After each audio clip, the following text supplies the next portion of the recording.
Good afternoon, everyone. Welcome to our fourth in the series of specially targeted education program on COVID-19 vaccines, entitled Building COVID-19 Vaccine Confidence by Educating the Educators.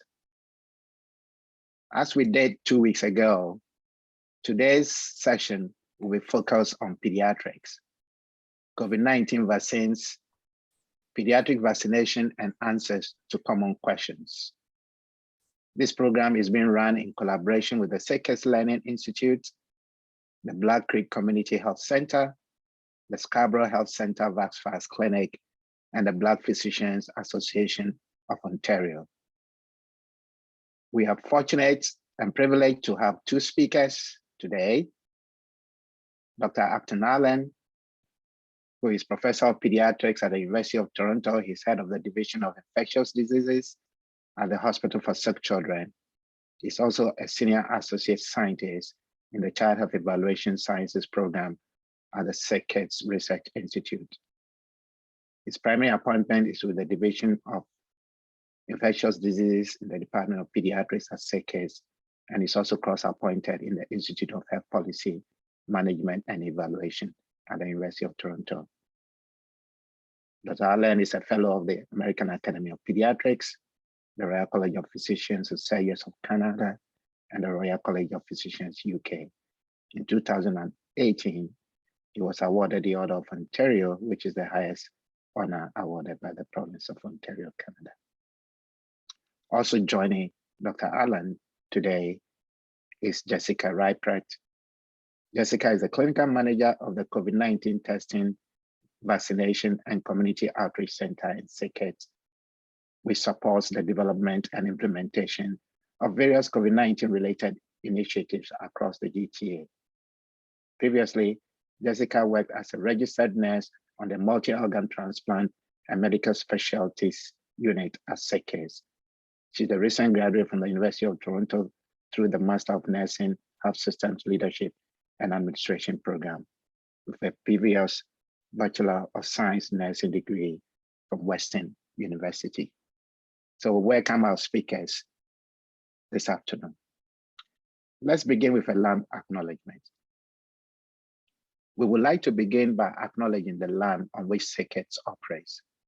For thousands of years, it has been the traditional land of the Huron-Wendat and the Upton First Nations, the Seneca, and most recently, the Mississaugas of the Credit Valley. Today, Toronto is home to Indigenous peoples from across Turtle Island. SickKids is committed to working toward new relationships that include First Nations, Inuit, and Métis peoples, and is grateful for the opportunity to share this land in caring for children and their families.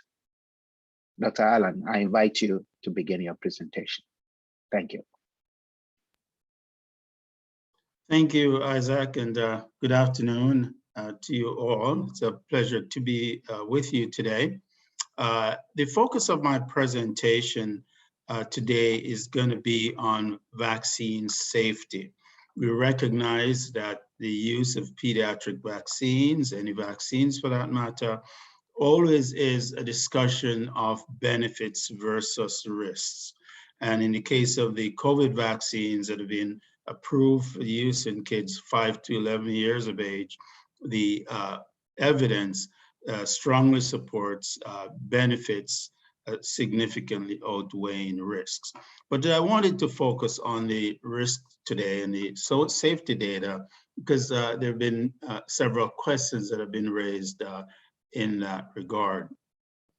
And in so doing, I wanted to address a number of specific questions. And one of the questions that often comes up and just doesn't seem to go away is, what are the major benefits versus risks? And this can be summarized on this slide where, although I won't focus on the benefits today, we need to just recognize that the COVID vaccines are expected to have a major impact on illness prevention at an individual level and also on disease transmission.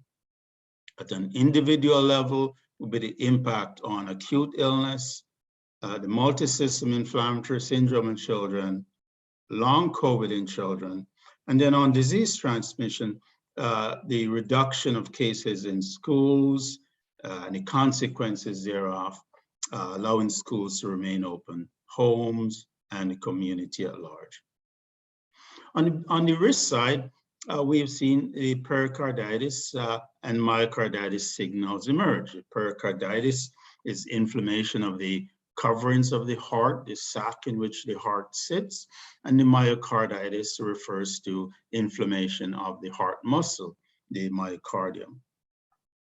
So one of the questions that, and none of those questions that just keeps coming up is, how were these vaccines developed so quickly? So let's walk through this.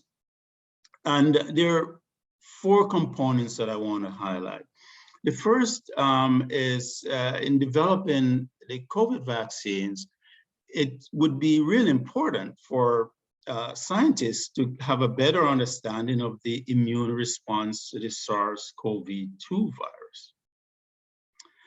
And in that regard, we were fortunate because we had lessons that were learned from SARS-1 that occurred in 2003, 2004, and the Middle East respiratory syndrome virus, where the COVID virus is about 80% identical to the SARS-1 virus, and also reasonably similar to the Middle East respiratory virus as well. And in fact, this is work that was done prior to 2009 and published in early 2009 that speaks to the potential role of the spike protein of SARS-1 being a target for vaccine and therapeutic development.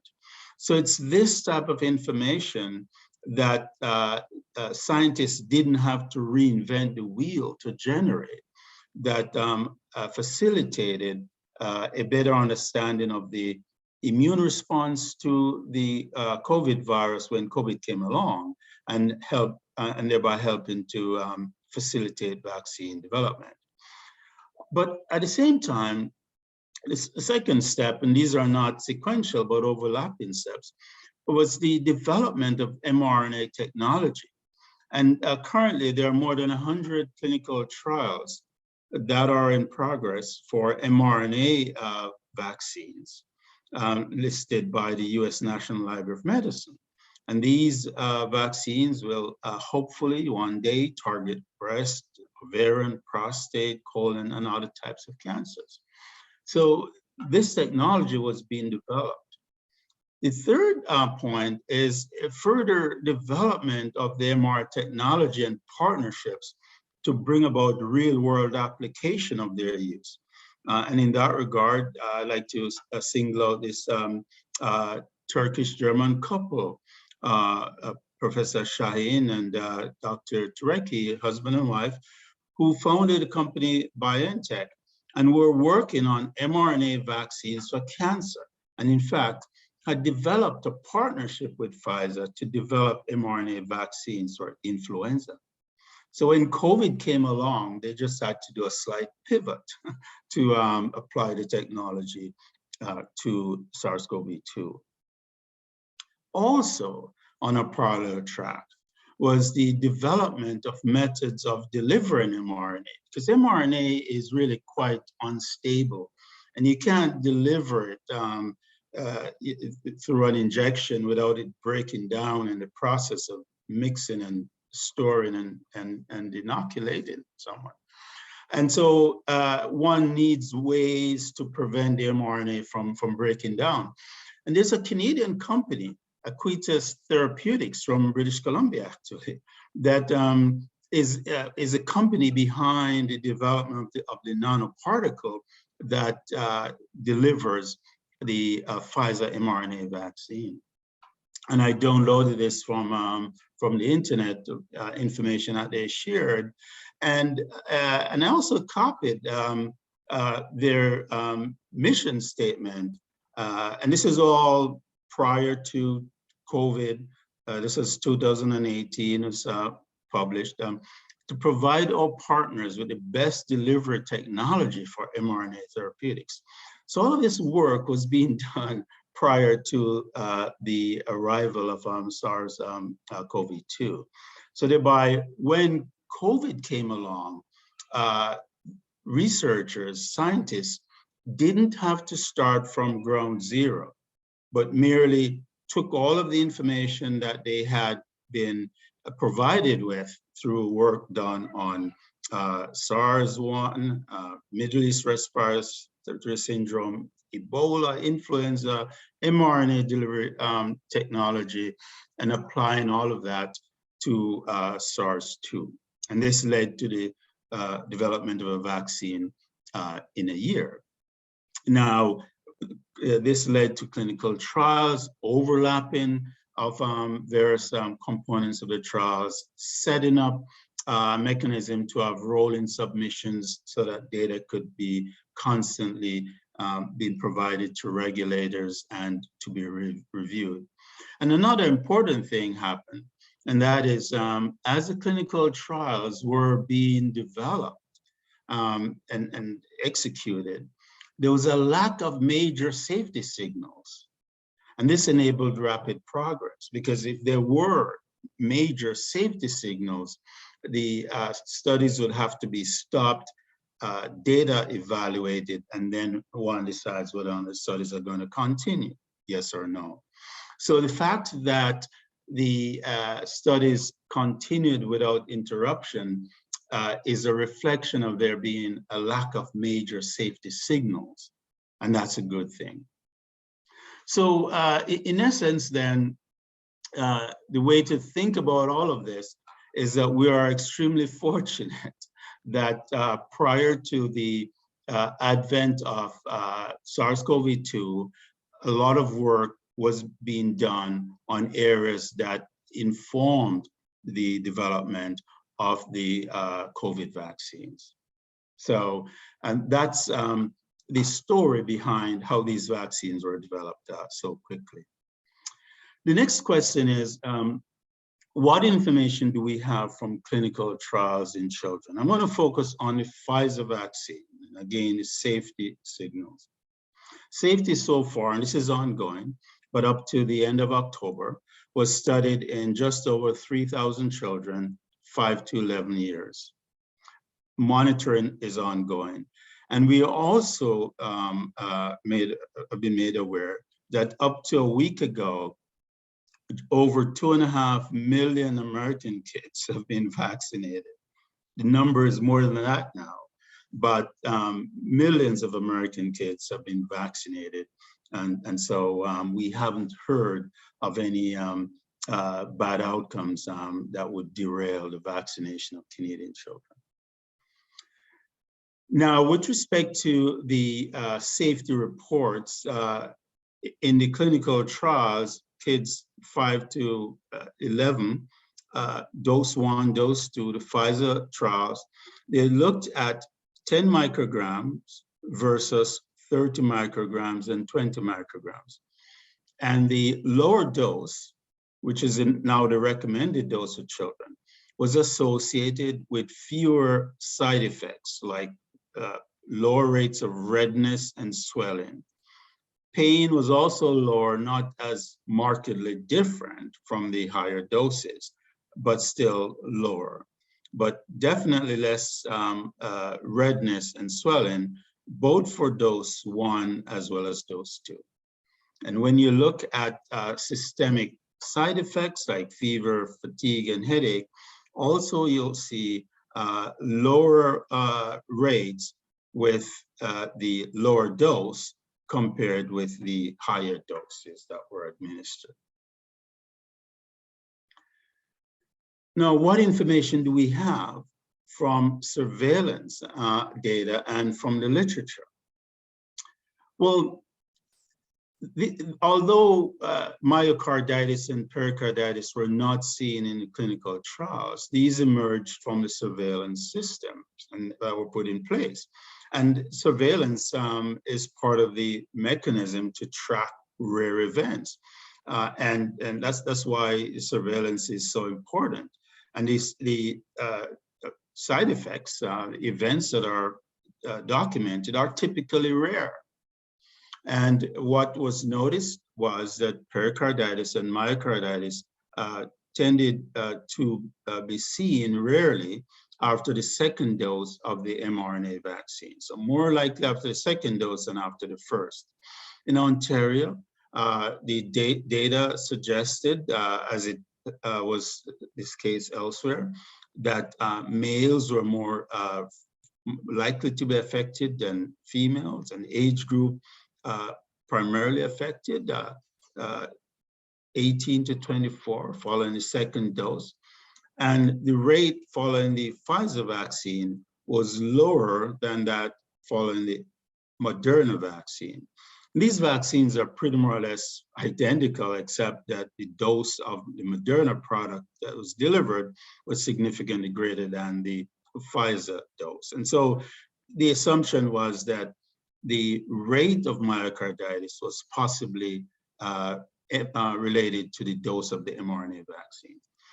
Now, bearing in mind that the dose that's being recommended for kids now is not the 30 microgram dose that individuals above 12 were getting, but 10 micrograms. So that's a good point. We also noted that US and Israeli surveillance databases suggest that the incidence rate of the post-vaccine myocarditis peaked in individuals, usually males, who are 16 to 19 and slightly above that, but was less in individuals 12 to 15. And so that's a really important point, because what it is showing, and I'll come back to that later on, is that the older individuals were more likely to get myocarditis, pericarditis, the younger individuals less likely to get these entities. And so taking into account the issue of the lower dose and the younger age, it's reasonable to predict that post-vaccine myocarditis rates are likely to be even lower in the kids 5 to 11 years of age. For the two reasons: one is a lower dose, and two, the expected lower rate of vaccine-related myocarditis, which seems to fall, the rates fall with age. Indeed, we know the trend so far is that the rates of myocarditis across different age bands seem to mirror rates of myocarditis that are due to reasons other than vaccine. So in pre-COVID era, myocarditis rates fall as the kids get younger. And so if this trend continues, and this is what we expect to happen, then the 5 to 11 age group would be an age group that, even if they had gotten the higher dose of the COVID vaccine, would have been expected to have a lower signal, a lower myocarditis signal than their older teenagers and young adult counterparts. And then on top of that, they're getting a lower dose of the vaccine.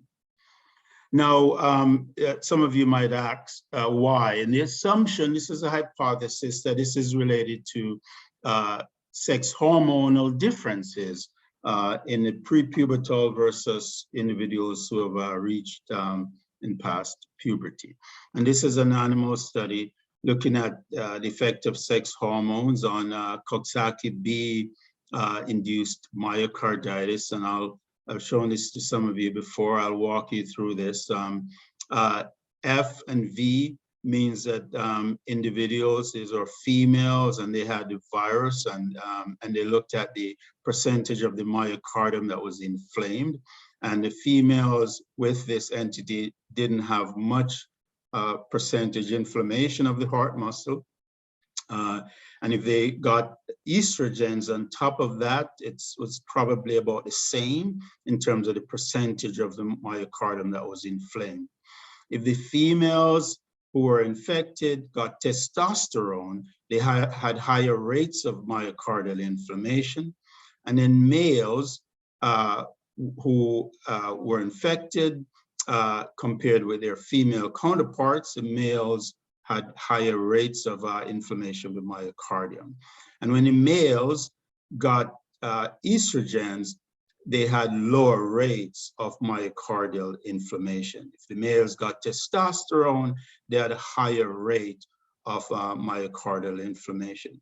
So the suggestion then that testosterone was probably a factor driving the Coxsackie-B-induced myocarditis.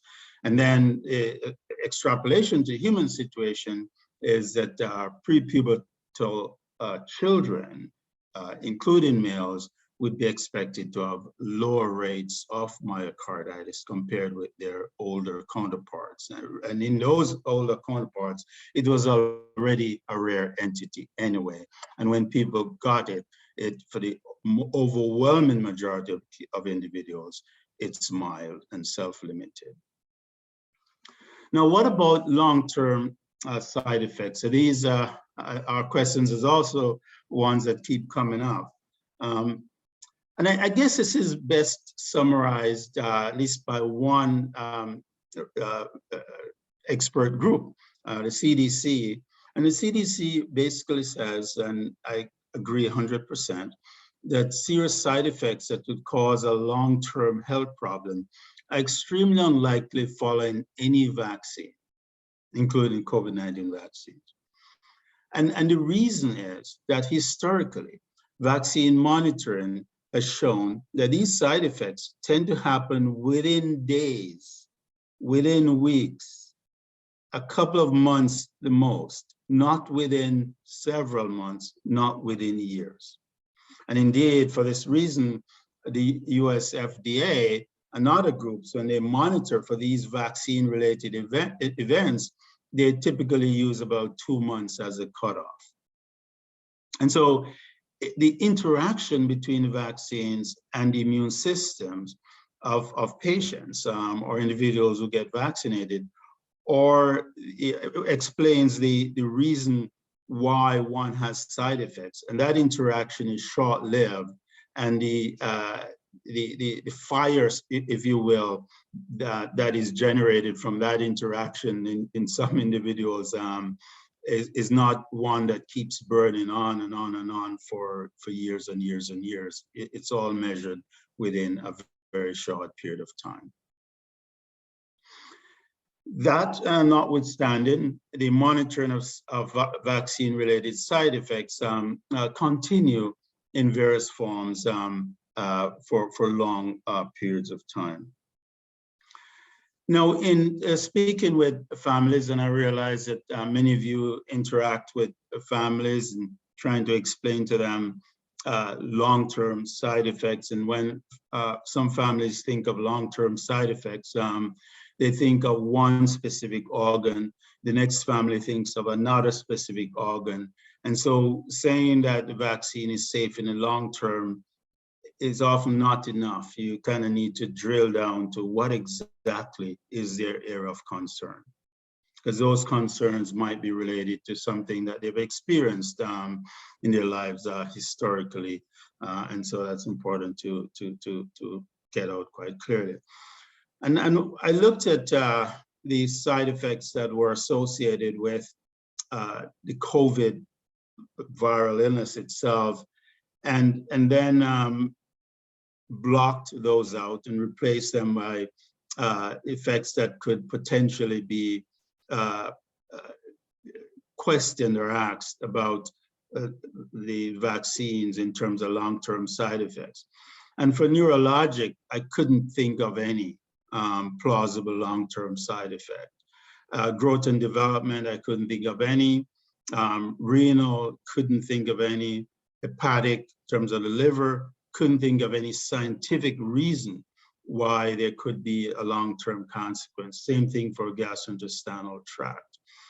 Clots, couldn't think of anything that would say a clot would arise years from now that didn't show up initially with these mRNA vaccines. The endocrine, skin, couldn't think of any. I paused for cardiac because I knew of the myocarditis, but then when I spoke with my cardiology colleagues, it's clear that once a person has recovered from the myocarditis, which we've said, it's typically mild, they're not expecting that there will be long-term consequences. But if there was going to be any discussion, it would be the myocarditis, and that's overwhelmingly mild and rare. And then the fertility question keeps coming up, and again, no scientific basis to expect any long-term consequence. So in trying to explain long-term consequences to families, I try to tease out what exactly they are concerned about, what worries them, and try to explain why the vaccine would not be associated with those particular side effects. Now, one of those side effects is a fertility question that just keeps coming up. And this started, we believe, from two angles. One was about the summer of last year, late summer, early spring. There was a question raised from Europe about whether or not antibodies against the spike protein could cross-react with a placental protein syncytin-1 and thereby damage the placenta. This has been shown to be false. There is no cross-reactivity at all. So that doesn't happen. But the misconception, I'm sure, has contributed to the discussions that are happening now about fertility issues in children. But it's a non-issue. The second fertility-related thing comes from the observation that some individuals who've been vaccinated have had menstrual changes that are temporarily related to the vaccines. And the question was this connected with fertility? And the answer is no. There's now data, surveillance data looking at fertility rates, plus some research that show no adverse consequences on hormones or on fertility rates. And indeed, the menstrual changes that one sees temporarily associated with vaccines are more likely to be a manifestation of a normal immune response to vaccination and not fertility issues. In that as menstrual cycles happen and the covering of the uterus is shed every month roughly, plus or minus some days, that is an immune reaction. And the vaccination might alter that in a way that could potentially result in an earlier shedding with a more pronounced immune response or a more prolonged shedding. And so that's an important point to recognize that it's a normal response. It is not related to fertility issues. And so in summary then, there's no scientific reason to think that kids who are vaccinated would have any issues with fertility in the future. Now, do the vaccines contain any special substances that will be harmful to children? And we are aware of rare allergic reactions that have been associated with polyethylene glycol. And so beyond concerns about allergies, the way we think of allergies to any type of medications, there's really nothing else that would be of any concern. And in fact, it's now shown that even individuals with PEG allergies can be appropriately vaccinated under the supervision of an allergist. But the substances that are present are chemicals that are known. There's nothing that is hidden.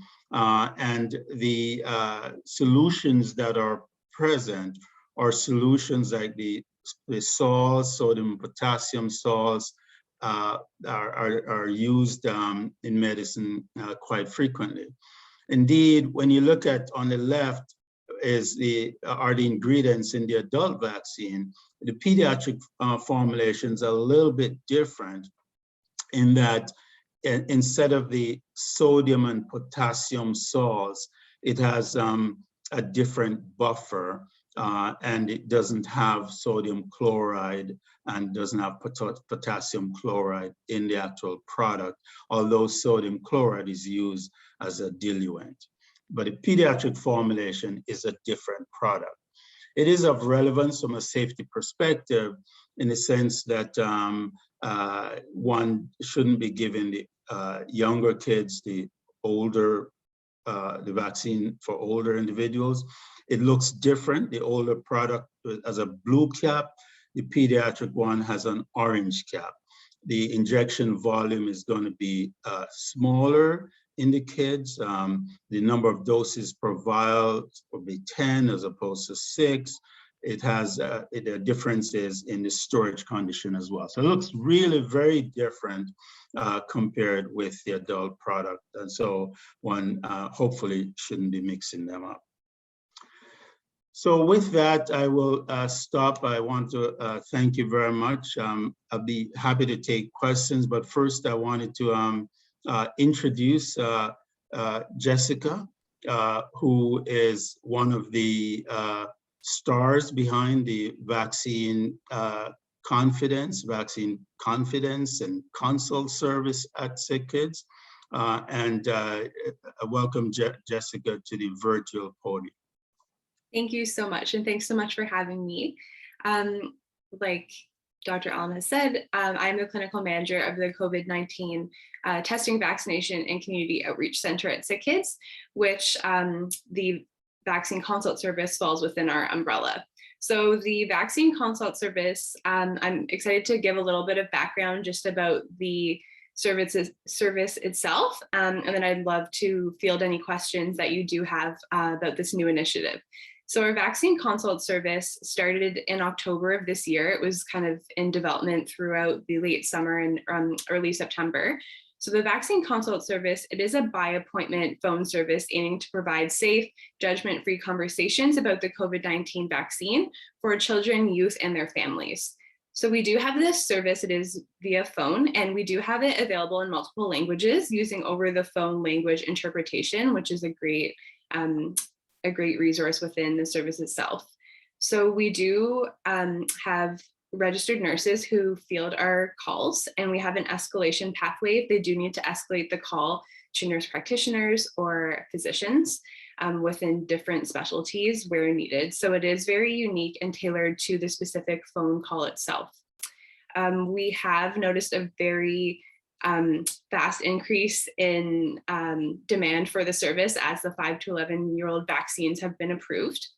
And we keep a close eye on appointment availability and add capacity where we're able to. We do get a lot of questions with calls and concerns that have become common trends. And we have worked to develop a set of comprehensive FAQs that are posted on our health literacy site about kids' health.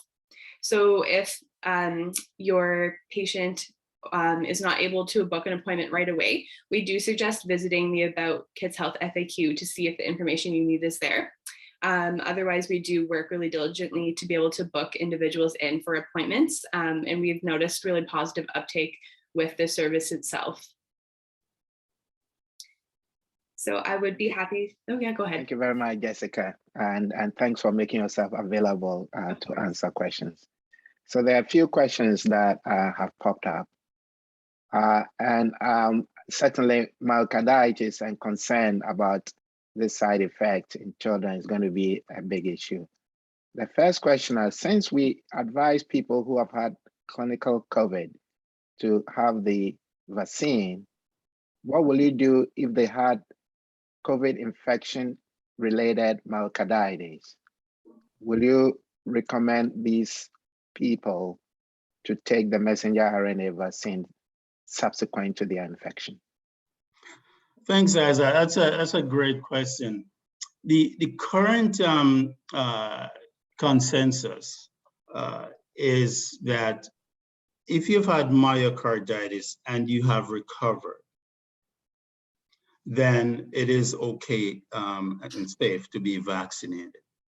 It's a very important question, though, because we've seen that pop up in different forms. Like, for example, we've had individuals who have had myocarditis unrelated to any clear trigger. We've had kids and young adults who have had myocarditis in the setting of viral infections, and they have recovered. And once they have recovered, then the question is it okay for those people to be vaccinated? And in one such case, I did pause for a moment, chatted with my cardiology colleagues, and even chatted with some of my colleagues in the US to see if we could get a consensus on that. And they chatted with their cardiology colleagues as well. And the feeling was that once somebody has recovered, it is okay to proceed with vaccination. We did, though, wonder if it would be reasonable to define a time period beyond which we think it would be the best time to get vaccinated. And that is somewhat arbitrary, but we had made a decision that beyond the 6 months would be a nice zone in terms of an elbow room of comfort, but I was just totally arbitrary. But it's a really great question. Right, thank you.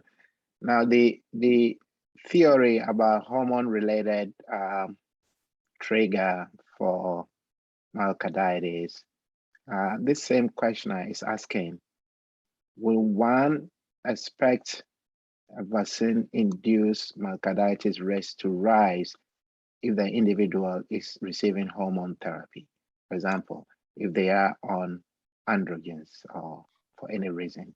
You know, it's a really great question, and we haven't seen any such signal emerge from among individuals who are on various forms of hormonal therapies, but it is a great question. And so what we usually say is that if you're on any medication that is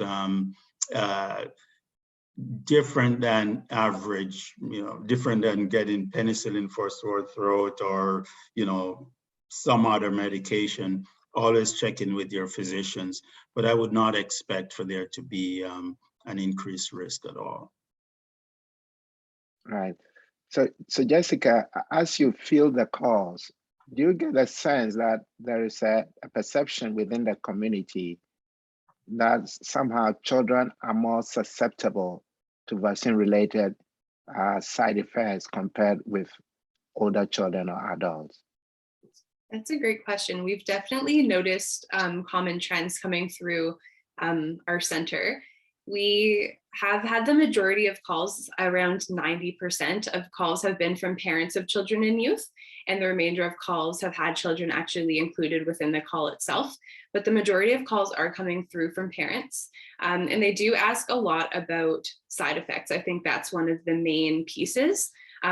We've noticed kind of main trends being around dosing.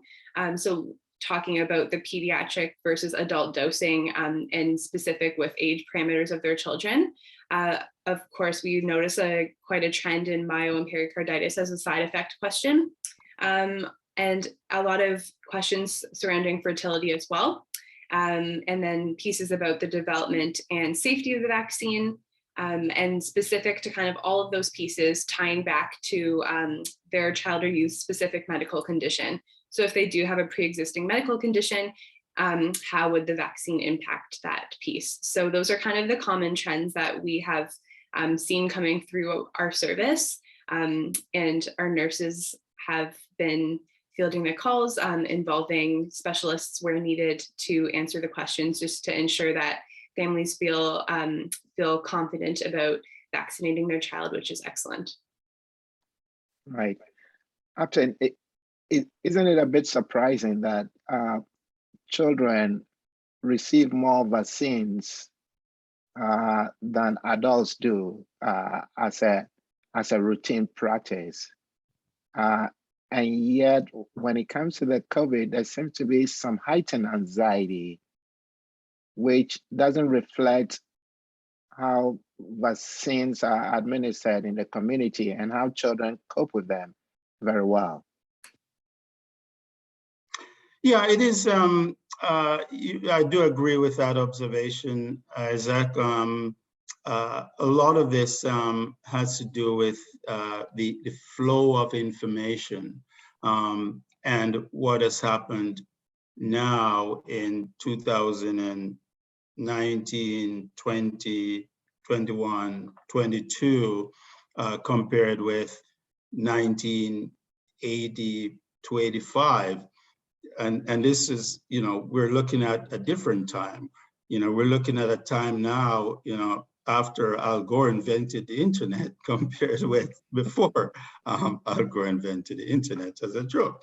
But the point is that in the 1980s, there was no internet. And now we have different pathways through which individuals get information, but also misinformation, wrong information. And so the introduction of new vaccines now are associated with challenges that did not exist before. In previous years, the introduction of a new vaccine would be associated with information packages that came from public health, that came from Health Canada, the CDC, the World Health Organization. In 2021, the introduction of new vaccines are associated with all of those, plus information that flows through the internet from your cousin in, Uzbekistan or the United States or what have you, through WhatsApp. And it's a different dynamic altogether, just in terms of the flow of information. So I feel that it is creating some challenges, but it's also a recognition of an opportunity, and that is an opportunity to direct people to sources of accurate information. And so the vaccine confidence consult service that Jessica has outlined is one such pathway of correct information, but individuals will want to be thinking of others, their doctors, for example, public health units. And so what we've been trying to do in helping families is to tell them that, yeah, we understand that you need to do your research, but can we help you to do that? Can we help you to find sources of proper, correct information rather than trying to figure it out through the internet? I might just jump in for 1 second and just say, I think that's a really great point. And something that we found through our service is that the majority of phone calls we've received from families, they have actually found our information through social media.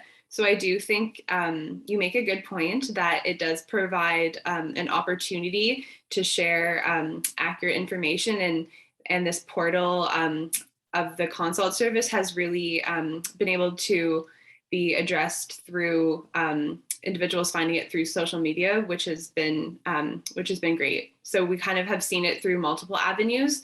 Some individuals have been referred by their physicians, and others have actually just came upon it themselves in looking through the SickKids page, which has been great. So yeah, just wanted to kind of add that because it does align really well with what you were pointing out. Right. So back to the issue of myocarditis.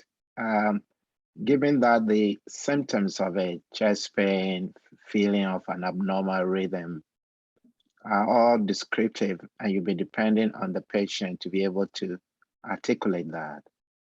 A questioner is wondering if you have a developmentally challenged child who is not able to communicate properly, how will one suspect that this child may be having myocarditis? Yeah, that's a great question. As a pediatrician, I would want to look for other indicators such as the child is not feeding the way they used to feed, their energy level is different than before, they might have shortness of breath, they might be more irritable, the manifestations of pain might be expressed differently than saying I have pain. So it is, I realize, a bit more nuanced and challenging for kids who are not able to express themselves. But again, the important point is that this is a very rare entity. And if it does occur in individuals under the age of 12, it's going to be incredibly rare. Right. There is another question which relates to this age group is the age group that receives a lot of other scheduled vaccines.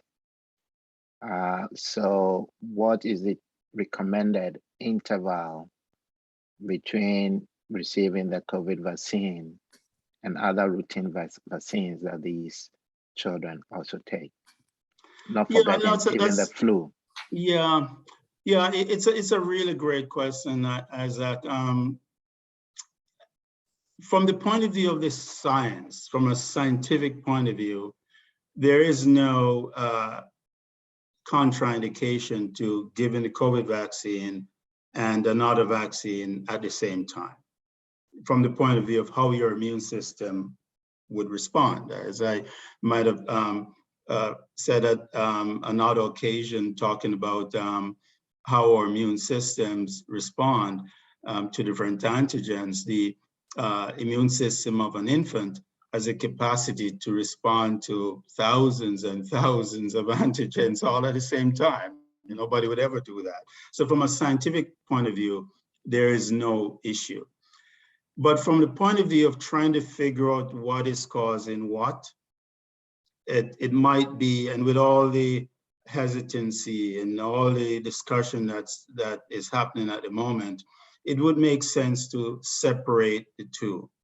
And what the National Advisory Committee on Immunization, NACI, has recommended is a 2-week interval. And it's really just so that if something happens, we can say, okay, well, it's temporarily associated with one of the products, then we're not quite sure which one. And so it's an issue of trying to avoid confusion rather than the science of it. Jessica, have you got such questions from parents about what they do about other vaccines? We've received questions just in terms of like the interval and dosing interval. So we're linking them with the most accurate information and kind of talking through that. But my nurses have told me that that's a common question that's come up as well. Mm-hmm. Back to the NACI recommendations, I see that they have come out quite confidently that notwithstanding the recommended interval by the makers of the vaccine of 3 weeks, that the Canadian experience suggests that the 8-week interval actually is associated with better immune response. Upton, what are your comments about that? Well, I think it's important to recognize and remember that when vaccines are submitted to regulatory bodies like the FDA and the Health Canada for approval, they typically submit based on what was evaluated in a clinical trial. They literally have to toe the line. And that, in essence, what is recommended. And so the regulatory bodies tend to approve what the evidence supports from the clinical trials. But we often have real life experiences and other secondary research that would show that perhaps a slightly different schedule would be appropriate. And in that regard, evidence would suggest that perhaps lengthening the interval to 2 weeks might be beneficial in terms of an immune response. And so that's what NACI is recommended, and I strongly support that. I think that makes a lot of sense. I realize that it also lessens the, it results in a longer time for the kids to get up to their 2 doses, but I think that overall it certainly makes sense, and I do agree with that approach. The other question is, what data do we have, knowing the experience with the 12 to 18s and the under 12s who are getting vaccinated? What data do we have on breakthrough infections in children and youth following COVID vaccine administration? It's definitely something that we need to monitor very carefully moving forward. What I would say, though, is, and it's something that I heard Dr. Paul Offit from the University of, from CHOP mention, and I agree 100%, is that we probably should have reframed this whole breakthrough thing somewhat differently, in the sense that when we vaccinate people, we vaccinate them because we don't want them to die from the infection, number one. Number two, we don't want them to come into hospitals, i.e. we don't want them to have severe illness. And number three, in an ideal world, we don't want them to have any illnesses at all, but sometimes they do. But usually when they do, it tends to be mild. So the breakthrough is really should be more focused on the moderate to severe outcomes rather than the milder entities. Recognizing that the milder entities, when they do occur, yeah, there's a chance of transmission, but the risk of transmission is lower than if a person didn't get vaccinated. They shed for a shorter period of time, the amount of virus that they have to shed to begin with is likely to be lower.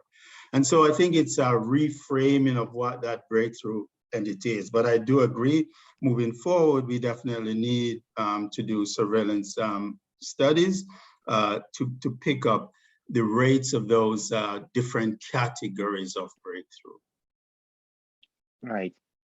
So we've got a few questions, and this one, I wanted to answer this series very briefly so we can cover them. So the first is, if there is a recommendation to maybe have a longer interval, and someone wants it within the 21 days because they'll be traveling as a family, or they want to get it done so that they can do other things, do you think they will be turned down? What will happen, you think?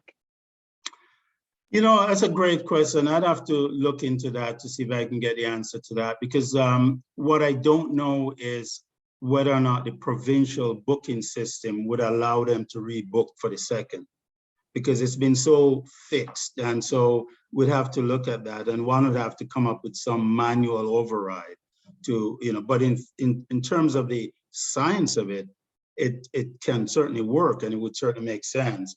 The question is, how do you do it and logistically? Right, and back to interval.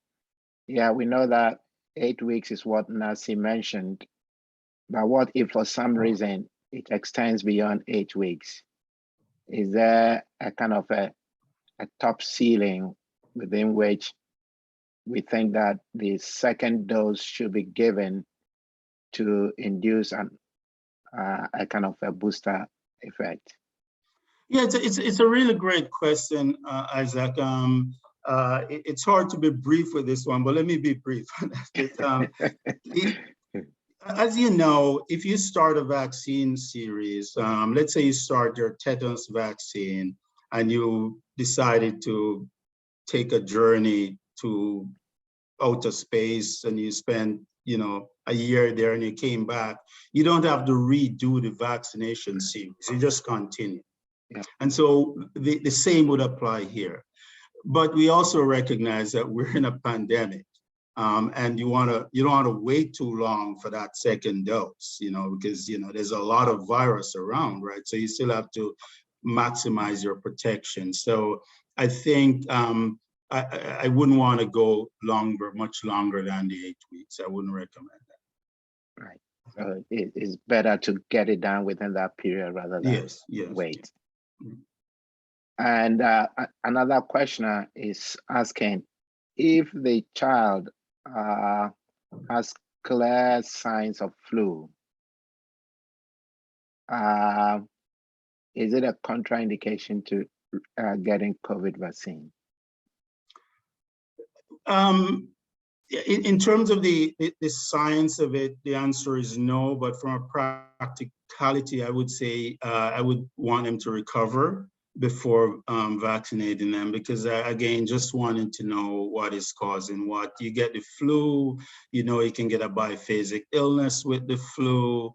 You might be getting better and then you spike a fever, you know, 72, you know, hours later or 5 days later, and then you're wondering, is that the vaccine or is it, the flu getting worse? Right. So Jessica, I'll give you the last one. So what geographic area is the program you're leading covering? Which jurisdictions are you getting questions coming from? Yeah, we've had calls primarily coming from the GTA, but we have had some people booking appointments from York region, Ottawa, London, and even some from Northern Ontario. So primarily the GTA, but it has kind of extended across the province. Right. So, ladies and gentlemen, I think we have been taken through COVID vaccines with a pediatric focus. The vaccines are now approved for 5 to 11. Is generating a lot of hope, but a lot of anxiety as well. Many parents feel that now they can control how they feel when their children go off to school. But I think one thing we did emphasize 2 weeks ago, which we haven't emphasized today, is that children's inability to go to school in person has had a huge psychosocial impact on children. And I think parents have seen it. They've seen the negative impact, and many parents want to bring that to an end. And the way to do so is to make it safe for children to be in school without any interruptions to in-person learning, which is a very big factor in they developing social skills, interacting with their peers, and being able to enjoy life as a child. So on that note, we bring it to an end. We want you to provide your evaluations of these sessions because they help us design the sessions as we move forward. Thanks to Dr. Allen and Jessica Reiprecht. And Jessica, thanks for what you're doing, and we'll hope to hear more from you. Thank you so much for having me. Good afternoon, everyone. Thank you. Thanks, Jessica. Bye-bye. Bye-bye.